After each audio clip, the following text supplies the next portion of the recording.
learn how to set up TradingView from scratch. So let's get started. First, open up your TradingView app or web browser. I prefer the app because I'm on Mac. So what we're going to do is when this chart pops open, right-click anywhere on the chart itself. You can change your color theme from light to dark. So that's a personal preference right there. Okay. I'm going to switch it back over to light because there's a few other things that I can show you. So I'll do the exact same thing. And now what we're going to do is right-click again and go to settings. When you see on settings, the first thing that appears is symbol. So this is your body, candle body colors and the wick colors. Okay, so if you want to change that, just click, if you want to go blue and purple, by all means, right? That's how it will appear. The borders are what are on the outside of these candles. So if you want them to be the same color, simply click on the same color as the bodies that you chose. Okay, so blue and purple. And now wicks, same idea. I like to go black for my wick, so that's what I'll hang on to for that. And there we go. Nice, clean candle setups the way you prefer. All right. I'll leave it blue and purple for now, just for the sake of that. So last price line. This is unnecessary. It's just extra noise on your charts. High and low price lines. That's simply this. So I'll zoom in on the chart to show you what that looks like. Okay. And you're going to see right here, there's going to be a little red and green above that main price line. It's just going to flicker up and down to show where people are purchasing, like taking a bid for a buy or a sell on the particular pair, currency pair. Okay, so I don't really need that. I can click it off. Bid and ask line, same idea with that. Gets rid of all that noise.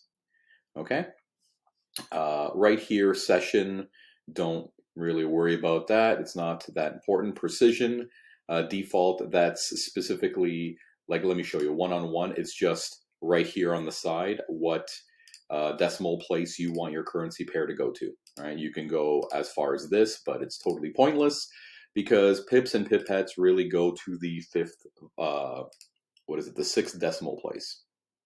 Okay, that's all we're looking for.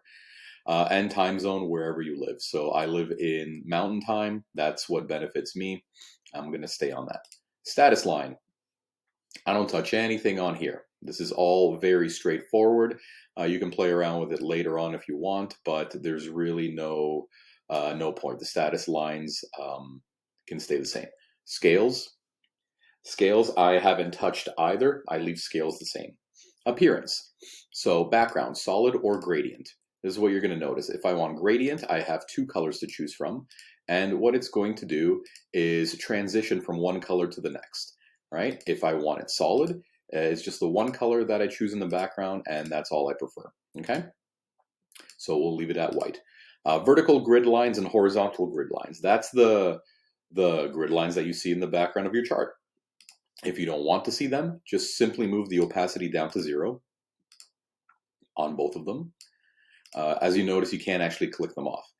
Session breaks, I don't have the option of clicking on and off on the daily time frame, but if we switch over to a 1 hour or a 4 hour or a minute, you're going to notice these blue lines that are drawn vertically across your screen. If you don't like to see that, click it off.